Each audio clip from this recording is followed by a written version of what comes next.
This is Abe Friedtanzer from Awards Buzz, and I'm very excited to be speaking with Lamorne Morris about Fargo. How are you, Lamorne? Oh, doing fantastic. How about yourself? Good, good. Can you tell me about your historical relationship with Fargo as a property? I loved the movie when it came out. I when they turned it into a series, anytime you see a film that turned into a series, you kind of go, but Noah Hawley created one of my favorite shows of all time. I happen to already be a fan of the show. I want to say when I got the call, I was binging maybe season three at the time, and to to be a part of something like that is, or to get a call, just to get a call, even if it didn't work out, just to get a call, from the director saying that he wants you to be a part of it. It's like dream come true right there, especially when you admire everything about the show, the way they play with comedy, the levels in comedy, the truth in comedy, where it's not always funny, and yeah, so I was already a fan way before I got the call. You see this as a natural step from a lot of the strictly comedy series that you were doing to move into Yeah. this much sort of murkier territory. Oh yeah, I remember playing a police officer on New Girl, and obviously very low stakes. I want to say I played a police officer in a movie called Christmas Chronicles, also very low stakes. It's about Santa Claus, and which may or may not be real. But you then move up to. It's almost like the universe was telling me, "Oh, you should probably step into the shoes for real a little bit, at least a little bit." So with this one, it was crazy because I had to do a lot of weapons training and safety things, and it's so different from being on New Girl, where you could just kind of show up, be silly, and hand you a rubber gun. you know, with this, there's a lot of safety. There's a lot of learning how to take a gun apart, clean it, do all this stuff, and you want to try to be as authentic as you can because you can't emulate what it's really like, obviously. uh, what soldiers and officers go through, and the levels of stress that must be, moving about. You can just pretend and play a little bit, but Fargo helps get you to that level a lot easier than some of the more silly shows that I've done. What do you like most about Wit? And he's kind. I love the fact that he's just a decent person. A lot of times we don't really see that these days. We're human beings and we're all compromised in some sort of way. And and especially in the Fargo universe, having such big characters and crazy characters with ideas of conquering the world and taking over and doing all these things, it's good to have someone that can just center everything and just be there for the greater good. There's this woman that needs help her. It's that simple, and he won't stop until he's done it. That's what I like the most about him. Yeah. You have some pretty fantastic co-stars. What was it like working with everyone? Oh my God. It's like a lesson, you're just kind of watching people's processes, and you're so used to seeing these folks on TV and movies, and you're wondering. The question I always have is, how do they prepare? Is it similar to the way I prepare? Is it different? Are we gonna clash? Are we gonna mesh? There's all these thoughts that are going through your head, and then you realize that not only does Noah do a great job of casting, he also does a great job of putting personalities together, where everyone was nice. Everyone was available for each other. If you want to sit down and read with Jennifer Jason Leigh, she says okay. It doesn't matter the castmate. Hey, want to run these scenes on our off time? They're like, yeah, sure. And it's mind blowing because they're all legends. Is there anybody that you didn't get to work with on screen who you either bonded with off screen or would have liked to share scenes with? I got a chance to work with everyone. I want to say I did scenes of kind of actually. I take that back. David Risdall, who plays Wayne. I don't think we got a chance to work together. It's, yeah, I don't think we were in the same scene together. And he is one of the funniest people that you will ever meet, and nicest people. He's from Minnesota, and and he's got this very like hospitable energy about him. He would host these dinners at his apartment when we were there, and he's the best. I remember we were all going to take a trip to Banff, and he just said, "I'll drive." It's like 3 hours. I'm like, "Sure, dude. I don't want to drive." Just such a kind guy. I never got a chance to share the screen with him, though, I don't think. What was it like filming in such wintry conditions?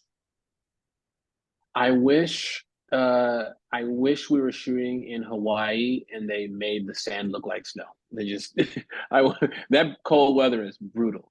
But I tell you, it did help the character. It helped some of your choices for sure. Um, I remember a scene where I'm trying to keep my face warm as much as I can because I got a lot of dialogue and I'm outside and we're shooting all day and I'm trying to literally just keep my vocals warm. And I just remember my mouth slowing down at one point throughout a speech, and I just went, "Whoa!"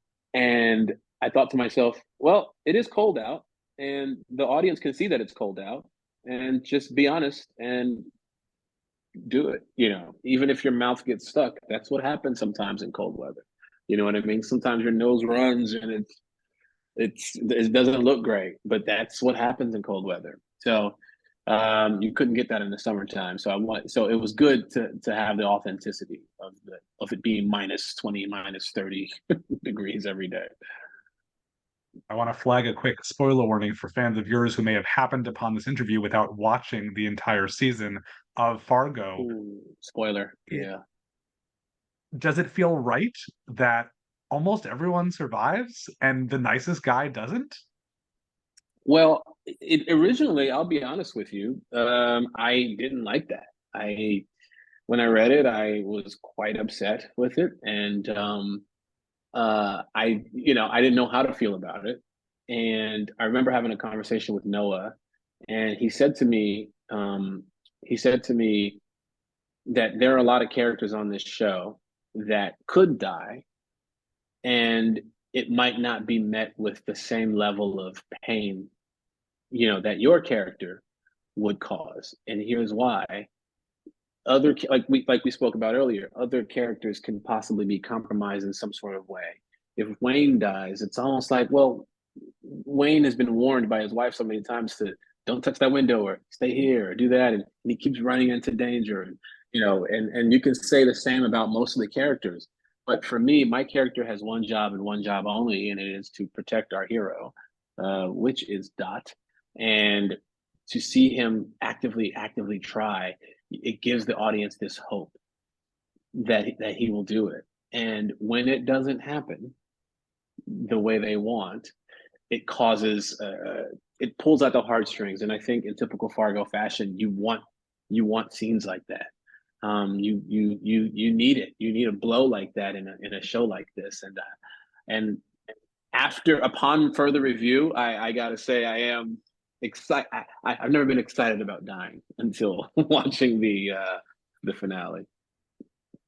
How do you feel about this format in general? The idea if it's longer than a film, it's shorter than, a typical TV show, it's just coming on for a set amount of time like this in an anthology series. It's weird. It's weird because the question I used to get the question a lot where do you like doing film more than television? And I would say sometimes with TV, the cool thing I get to develop a character over the course of time and the character will grow. And the audiences love that. They love when your character starts one way, it starts here and ends here. So it gives you some space to grow in a series. In a film, you get what you can get in that 2 months of shooting and then you're done. With an anthology series, it's a mixture of both because the character is going to be done, but you do get 8 to 10 episodes to uh, to figure it out and to really play in that space and grow the character and really show that arc if you can to the audiences. And so the anthology series for me it's the best of both worlds. The only downside is that I do want to keep shooting it. I just pitched to Noah yesterday that maybe my character comes back from the grave. I just said maybe he's Lazarus. Well, speaking of being undead, you also appeared in one episode of a show this year that unfortunately did not get the same warm Emmy hug that Fargo did, and that is the wonderful Ghosts. What is it like getting to work with that incredible cast? Oh my gosh, the showrunners, the director, the producers, the actors, love them all. Trent O'Donnell is somebody I worked with at New Girl for years. He was our EP there, and he's EP over at Ghosts. Utkarsh is one of my closest buddies. I love him to death. We did barbershop together. That's how we met. And Rose McIver, we did a series called Woke together, where we started opposite each other. And it was good to get back in the saddle with everybody and mess around and have fun. I love that show so much. Like I'd be a regular on that. If they invited me to be on that show permanently, I'd say yeah. It's such a fun group. They shoot in Montreal, and Montreal is an awesome city. It's like I don't know. It's just they got it. I think they got it made over there. Well, you mentioned New Girl a few times, and I think that is obviously a very formative part of your career. It's not Mhm. so long ago, but also I think it definitely there's been so much since then. With all these reboots and returns, is there a future of some sort for New Girl? I don't think there is, but I would love it.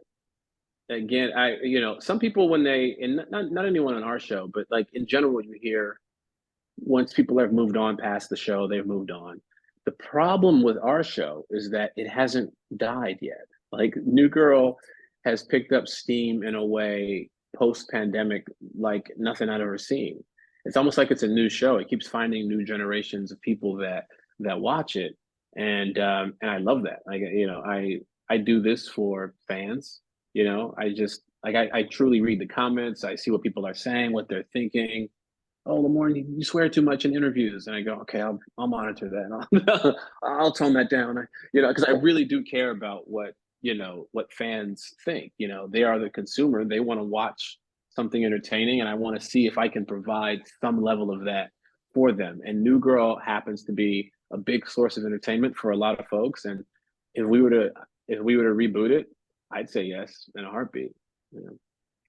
But You've Jake been a part Johnson, of and I want to go back. Jake Johnson would this. probably he'd need a hefty paycheck.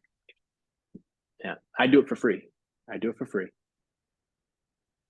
Well, you've been part of a lot of great shows, and I'm curious what you're watching. What have you seen recently that you feel is particularly awards worthy?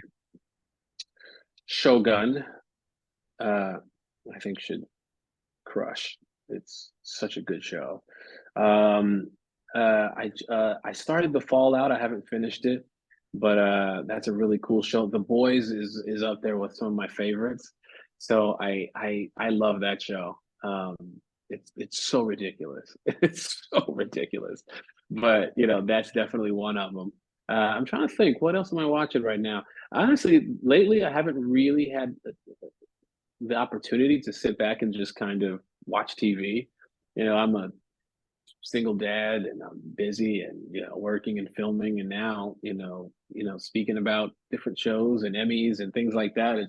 I do need a week. I think I do need a week to go and just sit back and catch up on all these shows for sure. I hope you get that soon. Thank you so much for taking time to speak with me. It was a pleasure, Lauren. Oh man, thank you very much. I appreciate your time.